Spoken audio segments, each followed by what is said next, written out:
Everyone, I am सीटी Goyal in front of you और आज हम आप करने वाले हैं आपके साथ ऑप्टिकल फाइबर्स के बारे में। कि आज हमने ऑप्टिकल फाइबर्स के बारे में डिस्कशन करना है कि ऑप्टिकल फाइबर्स होते क्या हैं, किस मटेरियल से बनते हैं, क्या क्या इनके यूज है। ओके, उसके बाद हमारे नैनो मटेरियल्स के बारे में हम डिस्कस करेंगे। सबसे पहले बात आती है आपके ऑप्टिकल फाइबर। तो आपको जैसे पता होता है फाइबर हम कहते हैं एक थिन थ्रेड होता है, ठीक है, एक बिल्कुल पतला धागा होता है। Okay, but optical word meaning क्या होता है, यहाँ पे कहते हैं जो ऑप्टिकल होता है, या आप कह सकते हैं ऑप्टिक्स। Optics means light. क्या है बेटा आपका? लाइट। ओके, तो ऑप्टिकल फाइबर मतलब एक ऐसा थ्रेड, एक इतना पतला धागा जो क्या कंसिस्ट करता है अपने अंदर? लाइट। जो लाइट को क्या कराता है? अपने अंदर ट्रेवल कराता है, वो हमारा क्या है यहाँ पे? ऑप्टिकल फाइबर है। सिंपल है, कोई प्रॉब्लम नहीं हुई। तो इसके डेफिनेशन हमें क्या कहता है? A optical fibre is a very thin fibre, बहुत ही पतला क्या आपका ये फाइबर है, मेड ऑफ ग्लास। नॉर्मली हमारे फाइबर कॉटन के होते हैं, सिल्क के होते हैं, जूट के होते हैं, बट ये फाइबर किसका बना हुआ है? आपका ग्लास का बना होता है, जिसके अंदर क्या होता है? सिलिका और सिलिकेट। टू मटेरियल्स के नाम होते हैं सिलिका और silicate. Having a radius of order of a micrometer, कि इतना पतला है कि जो उसकी रेडियस है, रेडियस आपको पता है ना किसी भी चीज की, कि ये सर्कल होता है। अगर मान लीजिए वायर का डायमेंशन है, तो यहाँ पे जो इतनी सेंटर से इसके आउटर मोस्ट पॉइंट तक जो होता है उसको क्या कहते हैं आप? रेडियस। ओके, और ये रेडियस आपकी क्या है? एन ऑर्डर ऑफ माइक्रोमीटर, मतलब बिल्कुल ये आपके बहुत छोटी है। माइक्रोमीटर की वैल्यू कितनी होती है? 10⁻⁻⁶ मीटर, मतलब 1 मीटर का भी आप कह सकते हो कितने जीरो लगेंगे आपके यहाँ पे? 1 करोड़ जो समथिंग कुछ कहते हैं आपके पार्ट्स। ठीक है, इतना छोटा आपका क्या है? वो ऑप्टिकल फाइबर है। सिंपल डेफिनेशन हो गई इसकी। अब जो मेन केस यहाँ पे आता है कि किस प्रिंसिपल के ऊपर वर्क करता है। ओके, जो यहाँ पे आपको मेन अंडरस्टैंड करना है, तो यहाँ पे कहता है कि जो ऑप्टिकल फाइबर है वो किसकी एप्लीकेशन है? आपकी TIR की। किसकी एप्लीकेशन है? TIR। TIR जिसका मेन का नेम क्या होता है? Total internal reflection. ठीक है, ये किस प्रिंसिपल के ऊपर बेस है? आपका ऑप्टिकल फाइबर TIR के ऊपर बेस है। और TIR की वैल्यू मीनिंग क्या होता है हमारा? Total internal reflection. तो टोटल इंटरनल रिफ्लेक्शन से आप क्या समझते हो? यहाँ पे 2 कंडीशंस आपकी बहुत नेसेसरी होती है। उन 2 कंडीशंस का नाम क्या है? जो लाइट होती है हमेशा कहां से कहां ट्रेवल करनी चाहिए? Denser medium to the rare medium. Okay, तो इसमें जो कंडीशंस होती है वो फर्स्ट कंडीशन क्या है? Light always travel from denser to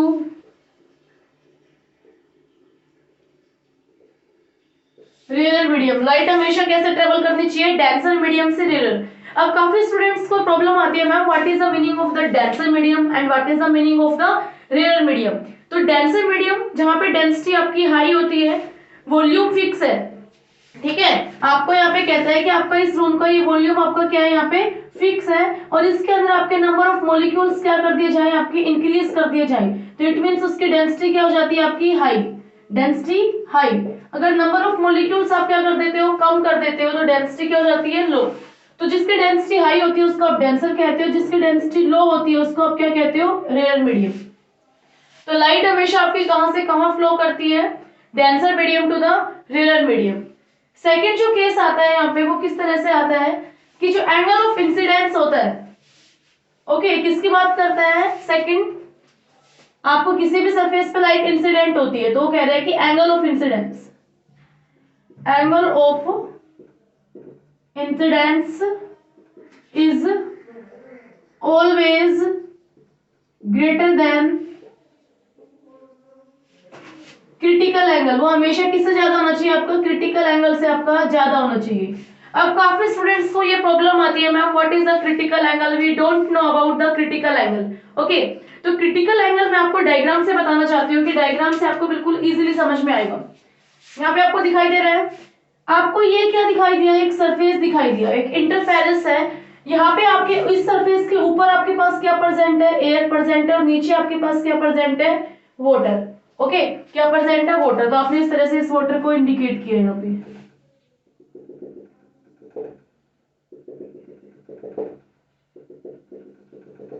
okay, आपने इस तरह से क्या कर दिया? वाटर को इंडिकेट। अब यहाँ पे एक कोई भी ऑब्जेक्ट है, यहाँ पे ऑब्जेक्ट प्रेजेंट है, वो ऑब्जेक्ट क्या कर रहा है? लाइट क्या कर रही है? इस पे इंसिडेंट होती है। डेंसर मीडियम से लाइट कहाँ जा रही है? रेयर मीडियम में जा रही है। तो आपका एक रूल था, वो रूल क्या था? रिफ्रैक्शन। रिफ्रैक्शन ने बताया कि जब लाइट आपकी डेंसर मीडियम से रेयर मीडियम में जाती है तो आपकी लाइट हमेशा क्या करती है? नॉर्मल की साइड आपकी झुकती नहीं है, टुवर्ड्स नहीं होती, away from the normal. Denser से रेयर में जा रही है, तो जिस पॉइंट के ऊपर आपकी लाइट क्या हो रही है यहाँ पे,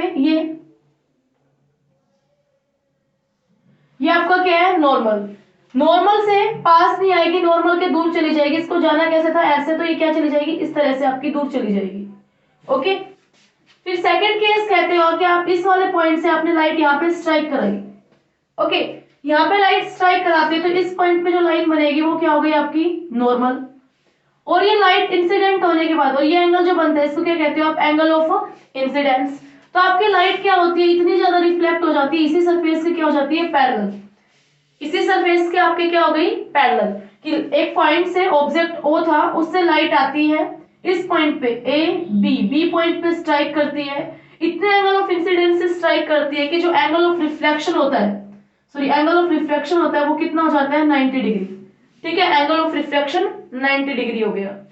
नेक्स्ट केस कहते हैं कि आपने हमेशा भी जो थर्ड लाइन कराई, इसका जो एंगल ऑफ इंसिडेंस है वो क्या है आपका? I is greater than C, क्योंकि इस एंगल को आप क्या कहते हो? C कहते हो, क्रिटिकल एंगल। कि जिस एंगल के ऊपर आपका angle of refraction, angle of refraction क्या हो जाता है आपका? 90 डिग्री हो जाता है, उस एंगल ऑफ इंसिडेंस को आप क्या कहते हो? क्रिटिकल एंगल कहते हो। ठीक है, आप उस एंगल को क्या कहते हो? आप क्रिटिकल एंगल बोलते हो। ओके, तो हमेशा अगर आपके किसी भी ऑब्जेक्ट से लाइट डेंसर मीडियम से रेयर मीडियम में जा रही है और एंगल ऑफ इंसिडेंस क्या होता है? क्रिटिकल एंगल से ज्यादा होता है। ठीक है, क्रिटिकल एंगल से आपका एंगल ऑफ इंसिडेंस ज्यादा है, तो उस केस के अंदर आपकी लाइट इसी मीडियम में क्या हो जाएगी? वापस बैक हो जाएगी। ये आपका आई हो गया, ये क्या हो गया? आपका आर। देखा, होना क्या था इसमें? रिफ्रैक्शन। होना क्या था इसमें? रिफ्रैक्शन होना था, बट हमने क्या करा दिया इसमें? रिफ्लेक्शन। हमने क्या करा दिया इसमें? रिफ्लेक्शन करा दिया। इस सरफेस को हमने कैसे बिहेव कराया? एज ए मिरर बिहेव कराया, कि हमने लाइट को इतने एंगल ऑफ इंसिडेंस से आपने इसको फॉल आउट कराया सरफेस पे कि इसी मीडियम में क्या आ गई? वापस बैक आ गई। और इसी फिनोमिना को हम क्या कहते हैं? TIR कहते हैं। ओके, सिंपली कहते हैं कि TIR एक बहुत इंपॉर्टेंट फिनोमिना है जिसके लिए लाइट हमेशा डेंसर से रेयर में जानी चाहिए, एंगल ऑफ इंसिडेंस आपका क्रिटिकल एंगल से ज्यादा आना चाहिए। थर्ड आपको ये फिर यहाँ पे डायग्राम से हमने बता दिया है कि हमने angle of incidence critical angle से ज्यादा लिया तो हमारी लाइट इसी मीडियम में क्या आ गई? बैक आ गई। तो यही प्रोसेस हमारा क्या होता है? TIR होता है। और ये प्रोसेस किस में शो होता है? हमारा ऑप्टिकल फाइबर्स में शो होता है। किस तरह से शो होता है वो हम देखते हैं अभी। देखिए,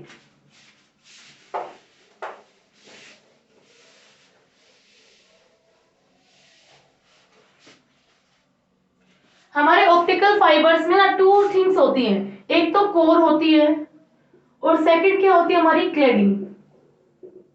अब आपको कंफ्यूजन होती है मैम कोर एंड क्लैडिंग क्या होती है, तो मे भी आपको डायग्राम से ज्यादा अच्छा समझ में आएगा।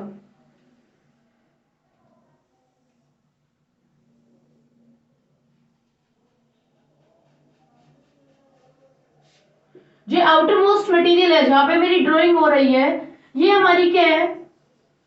फाइबर के ऊपर का जो मटेरियल होता है। ठीक है, इसको हम क्या कहते हैं? क्लैडिंग कहते हैं, जो कोर को क्या करता है? हमारा कवर करता है। ओके, और इसका हमेशा जो रिफ्रैक्टिव इंडेक्स है, आप कह सकते हो जो डेंसिटी होती है, वो कोर के कंपैरिजन में क्या होती है? लो होती है। और ये हमेशा कैसे बिहेव करता है? आपके रेयर मीडियम की तरह। कैसे बिहेव करता है?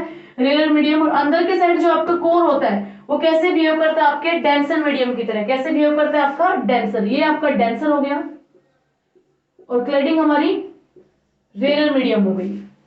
ओके, तो वही केस कह रहा है, अगर यहाँ से कोई भी एक लाइट बीम क्या करती है? इसमें एंट्री करती है, तो वो कहां से एंट्री कर रही है? डेंसर से कहां जा रही है? रेयर।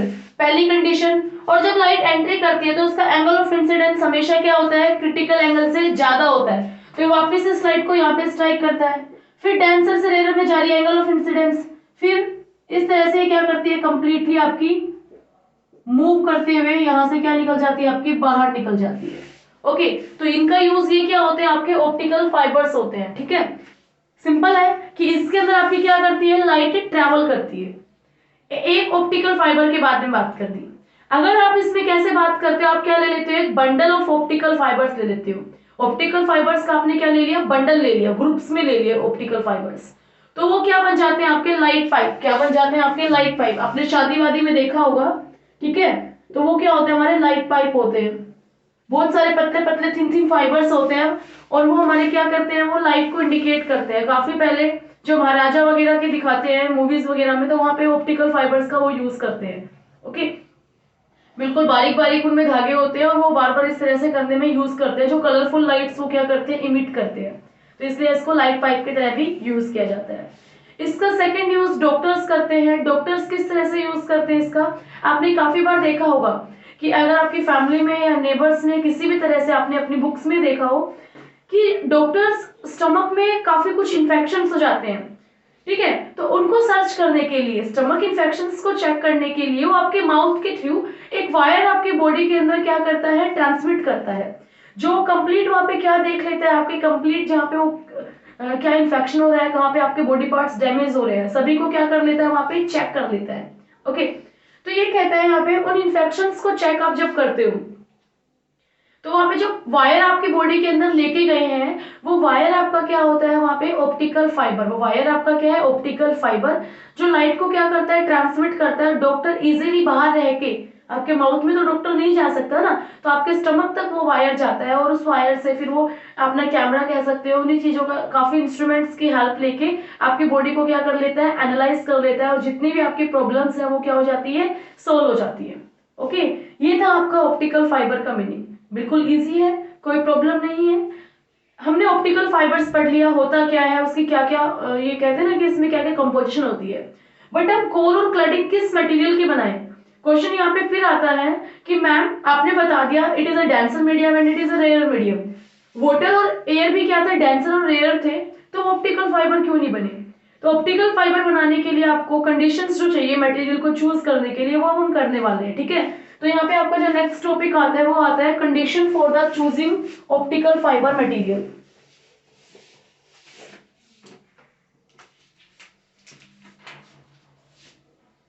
तो यहाँ पे आएगा आपका next topic, conditions for choosing optical fibre materials. Optical fibre materials को चूज करने के लिए आपके पास क्या क्या कंडीशंस है।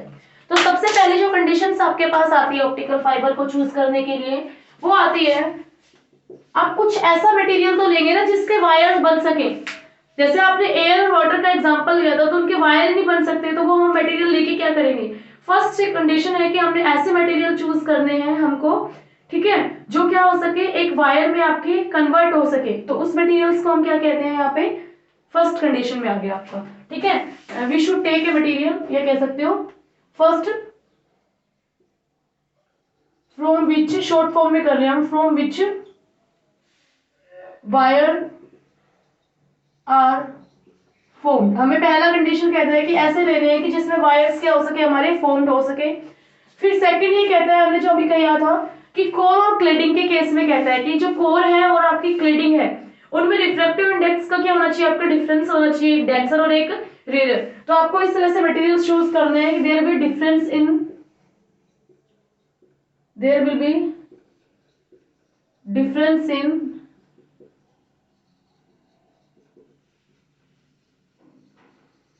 Refractive index of core and cladding. कि जो कोर और क्लेडिंग होता है उसके अंदर आपका क्या होना चाहिए, रिफ्रैक्टिव इंडेक्स के अंदर आपका डिफरेंस होना चाहिए। थर्ड, आपका मटेरियल क्या होना चाहिए, ट्रांसपेरेंट, कि उसके अंदर से लाइट ट्रांसमिट हो रही है, आपको तो वो कलर दिखाई नहीं दे रहा, लाइट पाइप आप उसका बना ही नहीं पा रहे। फिर हमारे ऑप्टिकल फाइबर का क्या यूज है, तो मटेरियल क्या होना चाहिए आपका, should be transparent, material should be transparent, आपका मटेरियल शुड बी ट्रांसपेरेंट होना चाहिए। ठीक है, तो ये थ्री कंडीशंस होती हैं जो ऑप्टिकल फाइबर्स में आपके यूज होती हैं। ठीक है, अब जो मेन आता है यहाँ पे कि आपने कंडीशन तो बता दी, तो आपके पास बहुत सारे वेरियस मटेरियल्स भी होते हैं जो इस कंडीशन को क्या कर पाएंगे, फुलफिल कर पाएंगे। तो मटेरियल्स की कंडीशंस को फुलफिल करने के बाद यहाँ पे जो मेन केस आता है वो क्या आता है कि आपने कौन से मटेरियल्स चूज किए इस कंडीशन को फुलफिल करने के लिए। तो आपके इतने सारे मटेरियल्स में साइंटिस्ट को ओनली 2 मटेरियल सुटेबल लगे। एक फर्स्ट है हमारा ग्लास और सेकंड हमारा क्या है, प्लास्टिक्स। ठीक है, क्या हमको सुटेबल लगे, एक ग्लास सुटेबल लगा और एक आपको उनको प्लास्टिक सुटेबल लगा कि यही 2 मटेरियल्स हैं जिनका हम यूज कर सकते हैं। ग्लास में मोस्टली जो यूज करते हैं वो मटेरियल किसका बना होता है, ग्लास आपका सिलिका या सिलिकेट्स का, किसका बना होता है, सिलिका या सिलिकेट का। प्लास्टिक्स का आप इतना यूज नहीं करते क्योंकि करते हो यूज, बट प्लास्टिक्स आपके इतने ज्यादा गुड क्वालिटी के ऑप्टिकल फाइबर्स नहीं बनाते। ग्लास में जो क्वालिटीज होती है मेंटेन होती है वो क्या होती है आपकी, ज्यादा होती है as compare to the plastic. Okay, तो यहाँ पे ग्लास और प्लास्टिक के अकॉर्डिंग हमें क्या फिक्स कर थे, कोर और क्लेडिंग। तो 3 कॉम्बिनेशन हमारे बन के आते हैं कि जो हम क्या कर सकते हैं यहाँ पे यूज कर सकते हैं for making core and cladding. तो जो 3 कॉम्बिनेशंस बनते हैं हमारे कॉम्बिनेशंस किस तरह से बनते हैं, हमारे यहाँ पे आपको दिखाई दे रहा है। तो फर्स्ट हमारा कहता है कि plastic core and glass cladding. आपको कैसे यूज कर सकते हैं, आप प्लास्टिक कोर यूज कर सकते हो और ग्लास की क्लेडिंग यूज कर सकते हो। ओके, पर यहाँ पे आप ये प्लास्टिक यहाँ पे मत कीजिए, यहाँ पे glass core and plastic cladding. Second आप यूज कर सकते हो प्लास्टिक की ही कोर यूज कर सकते हो, मटेरियल्स की डेंसिटी आप चेंज कर दोगे, plastic core and plastics cladding. Plastics की ही आपकी क्या होनी चाहिए, क्लेडिंग होनी चाहिए। थर्ड आपसे कहता है यहाँ पे ग्लास कोर एंड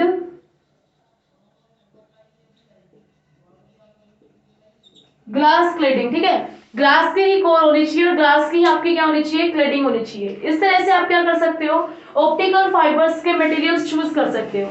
अब यहाँ पे भी काफी डिसएडवांटेजेस आते हैं कि ग्लास और प्लास्टिक्स में भी आपके स्ट्रेन और स्ट्रेस, जो मैकेनिकल आपके डिस्टोर्शंस होते हैं, फैक्टर्स होते हैं, वो हम डिस्कस कर रहे हैं। ओके, चलिए देखते हैं। अब हम करते हैं, जैसे हम बता रहे थे कि आपके ऑप्टिकल फाइबर्स में भी काफी और प्रॉब्लम्स आती है। अगर ऑप्टिकल फाइबर्स का आप ट्रांसमिशन मीडियम में यूज करते हो, इट मींस काफी इंफॉर्मेशन होती है जो आपको क्या करनी होती है, ट्रांसमिट करनी होती है according to the use of the optical fibre. अगर आप उसका ट्रांसमिशन मीडियम में यूज करते हो, ठीक है, एज लाइक ए केबल, आपके जो घर पे केबल आती है, ठीक है, डिश टीवी वगैरह जो होती है, वहां पे आपके जो यूज होते हैं फाइबर्स, वो क्या होते हैं, हमारे ऑप्टिकल फाइबर्स आप यूज करते हो।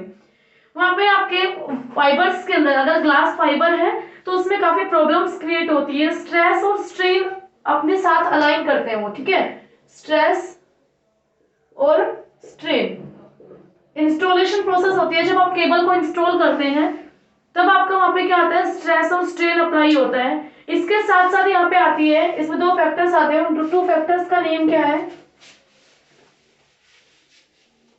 Strength and static fatigue. Okay, these are 2 factors that are responsible for any damage in the optical fibers.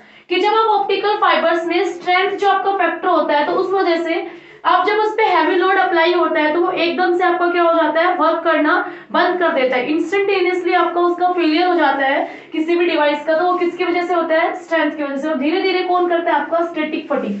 Okay, इस तरह से आपका क्या हो रहा है, यहाँ पे काफी अलग अलग तरह से जो प्रॉपर्टीज थी जो आपके ऑप्टिकल फाइबर्स को डैमेज कर सकती है, हमने वो भी कर लिया। अब हमारा जो मेन टॉपिक आता है वो क्या होता है, types of the fibre. How many types of the fibres present.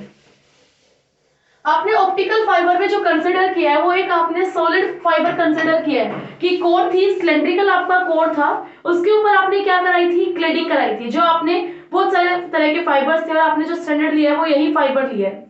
Okay, तो उस फाइबर को हम क्या कहते हैं, solid, single solid cylindrical dielectrical optic fibre. क्या वो किस मटेरियल का बना हुआ है, डाइइलेक्ट्रिक। जो ग्लास और प्लास्टिक से आपके वो क्या आते हैं, डाइइलेक्ट्रिक इंसुलेटर्स थे, बट जब आप उनको एक इलेक्ट्रिक फील्ड देते हो तो उसमें कुछ इलेक्ट्रिक प्रॉपर्टीज आ जाती हैं, तो हम उसको क्या कहते हैं बेटा, डाइइलेक्ट्रिक कहते हैं।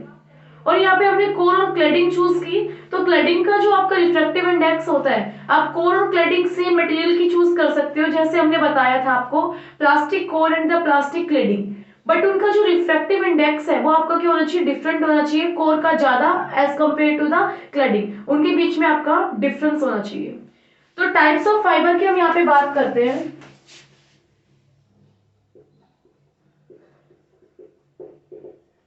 आपके फाइबर टू टाइप्स के बताए हैं, ठीक है, जो टू टाइप्स के फाइबर होते हैं वो क्या कह रहे हैं आपको, सिंगल स्टेप कह दो या फिर कह दो स्टेप इंडेक्स ऑप्टिकल फाइबर, ठीक है। तो आपका यहाँ पे क्या कह रहे हो आप इसको, सिंगल स्टेप ना बोल के ओनली आप स्टेप बोल दीजिए, वही बात इंडिकेट होनी है,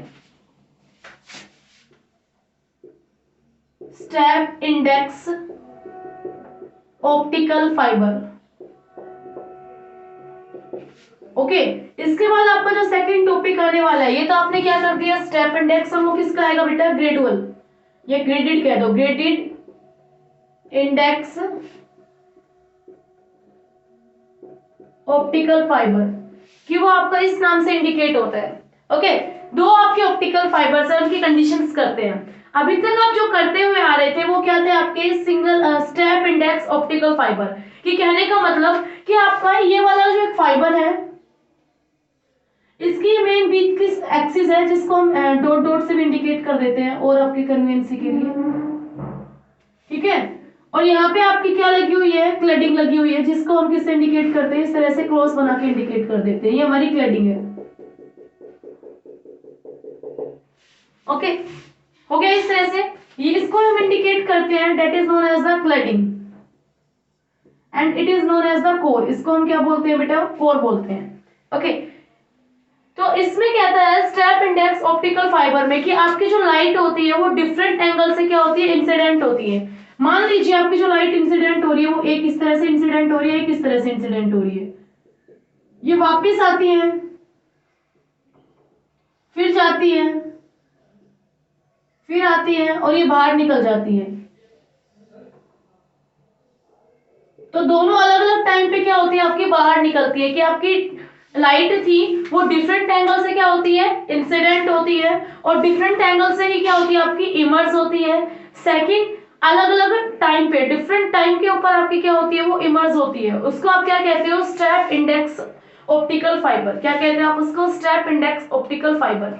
यहाँ पे एक और बात कही जाती है कि मटेरियल्स जो आप चूज कर रहे हो, मान लीजिए आपने एक ही टाइप का मटेरियल यूज किया है, तो हमेशा इसका जो रिफ्रैक्टिव इंडेक्स होता है उसको आप N1 कहते हो, इसके रिफ्रैक्टिव इंडेक्स को आप N2 कहते हो, तो आपका जो N2 है वो हमेशा क्या होना चाहिए, N1 से ज्यादा होना चाहिए। ओके, कि आपका N2 always greater than the N1, कि जो आपका कोर का रिफ्रैक्टिव इंडेक्स है वो आपका N1 मतलब क्लैडिंग से हमेशा ज्यादा होना चाहिए।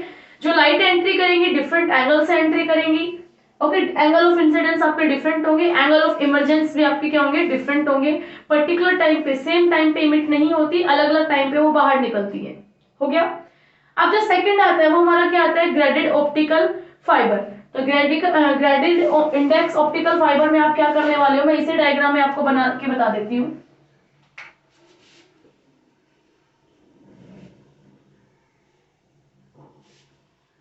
तो ग्रेडेड इंडेक्स ऑप्टिकल फाइबर आपको कहता है, ये आपकी क्या थी, मिडल एक्सिस थी, कि आपकी जो लाइट होती है वो क्या करेगी, आपके अगर डिफरेंट एंगल से भी क्या होती है, इंसिडेंट होती है, ठीक है। तो यहाँ पे कुछ चेंजमेंट्स आते हैं, तो पहले आप मटेरियल की क्वालिटी कीजिए। जो एक्सिस है ये कहता है कि आपका जो रिफ्रैक्टिव इंडेक्स है कोर का वो क्या होता है, सेम नहीं होता, मतलब यूनिफॉर्म नहीं है, वो कैसा है आपका, नॉन यूनिफॉर्म, कैसा है आपका, नॉन यूनिफॉर्म है, सेम नहीं है, तो कैसा है आपका, यूनिफॉर्म है, ठीक है। तो रिफ्रैक्टिव इंडेक्स कोर का नॉन यूनिफॉर्म है, तो किस तरह से है, जो एक्सिस है इस एक्सिस से आप जब क्लैडिंग की साइड मूव करते हो तो रिफ्रैक्टिव इंडेक्स क्या होता है आपका, इंक्रीज होता है।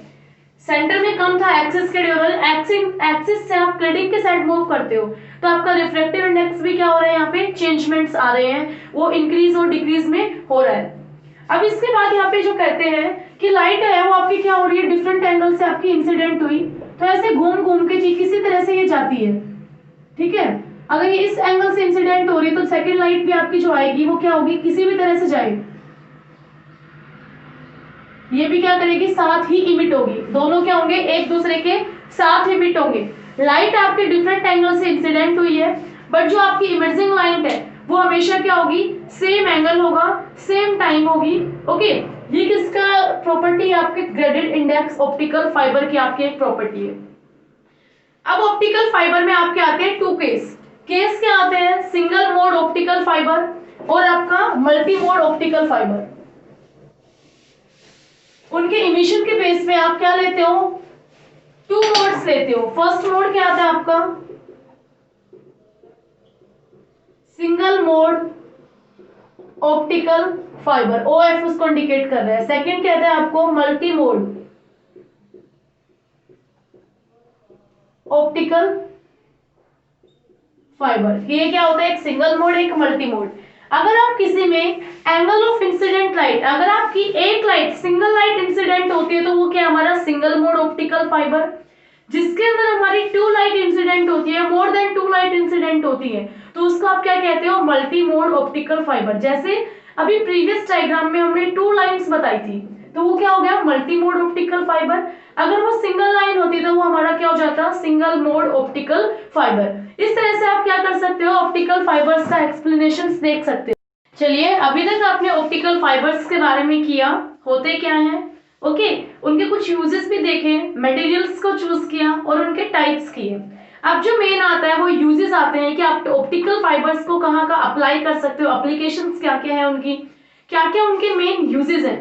तो आपको यहाँ पे काफी यूजेस आपने कर लिए हैं। जैसे फर्स्ट यूज आपने किया था, ऑप्टिकल फाइबर जो यूज होते हैं वो ह्यूमन बॉडी को एनालाइज करने के लिए भी यूज होते हैं। ठीक है, जैसे हमने स्टमक इन्फेक्शन की बात की थी, तो इसी तरह से जो आपका फर्स्ट पॉइंट है वो क्या कह रहा है कि with the help of light pipe A doctor can examine human body, कि ह्यूमन बॉडी को वो क्या कर सकते हैं, एग्जामिन कर सकते हो। आप मेडिकल पर्पस के लिए भी आप ऑप्टिकल फाइबर्स का आप यूज करते हो। ओके, सेकंड जो आपसे कहता है, it is used for transmitting and receiving electrical signals. ये क्या करता है, आपका इलेक्ट्रिकल सिग्नल्स होते हैं उनको क्या करता है, ट्रांसमिट करता है और रिसीव करता है। फिर क्वेश्चन अराइज ये होता है, ma'am optical fibre is based on the light, so what is the use of electricity. तो बेटा एक इंप्लीमेंट होता है, इंस्ट्रूमेंट कह सकते हैं आप, जिसका नाम क्या आपका, ट्रांसड्यूसर। क्या नाम है आपका, ट्रांसड्यूसर। ओके, ट्रांसड्यूसर आपका एक ऐसा डिवाइस होता है जो आपके एक फॉर्मेट ऑफ एनर्जी को सेकंड फॉर्मेट ऑफ एनर्जी में कन्वर्ट करता है। तो इलेक्ट्रिकल सिग्नल्स को लाइट एनर्जी में जो कन्वर्ट कर देता है वो क्या होता है, आपका ट्रांसड्यूसर। ओके, तो इसी तरह से ये लाइट इलेक्ट्रिकल सिग्नल्स को ट्रांसमिट भी कर सकता है, और क्योंकि इलेक्ट्रिकल सिग्नल्स को वो लाइट में चेंज कर देगा ट्रांसड्यूसर में, फिर उसको वो ट्रांसमिट भी कर देगा और रिसीव भी कर देगा। इजी। नेक्स्ट जो आता है आपका, it is used to transmit communication signal through light pipe. कि कम्युनिकेशन सिग्नल्स आप ये यूज करते हो, टेलीविजन नहीं, मोबाइल फोन, मोबाइल फोन या पहले जो आपके लैंडलाइंस जो फोन आते थे, टेलीफोन्स जो आते थे, वहां पे आपका क्या होता था, वायर्स वाले सिस्टम्स होते थे। तो वो क्या करते थे, आपके कम्युनिकेशन सिग्नल्स थे, आपकी जो बातें थी वो आपके मामा जी के पास, नानी जी के पास, चाचा जी के पास, सभी के पास, और ट्रांसमिट करते थे कम्युनिकेशन सिग्नल्स को एक प्लेस से टू प्लेस तक। कहा जाता है अप्रोक्सीमेटली 2000 जो टेलीफोन्स होते हैं, ठीक है, कितने, अप्रोक्सीमेटली 2000 टेलीफोन्स एक सिंगल ऑप्टिकल फाइबर से क्या हो सकते हैं, एक्यूमुलेट हो सकते हैं, उनको ऑपरेट कर सकता है एक सिंगल ऑप्टिकल फाइबर। काफी हाई इंटेंसिटी हो जाती है।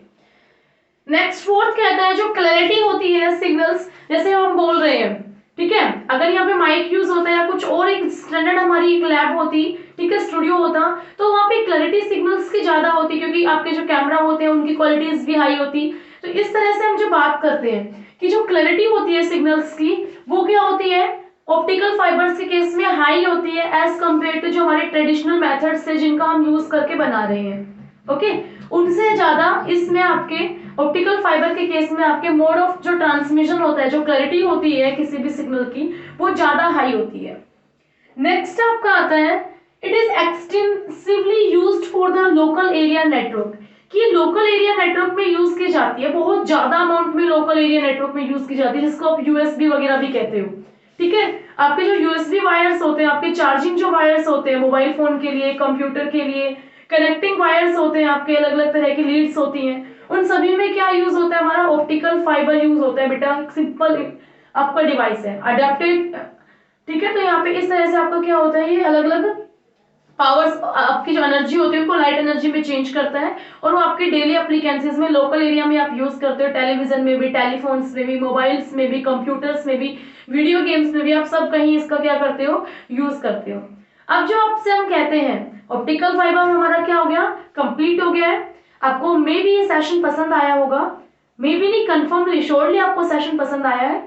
अगर आपको वीडियो पसंद आई है तो प्लीज लाइक करना मत भूलिए। Bye bye.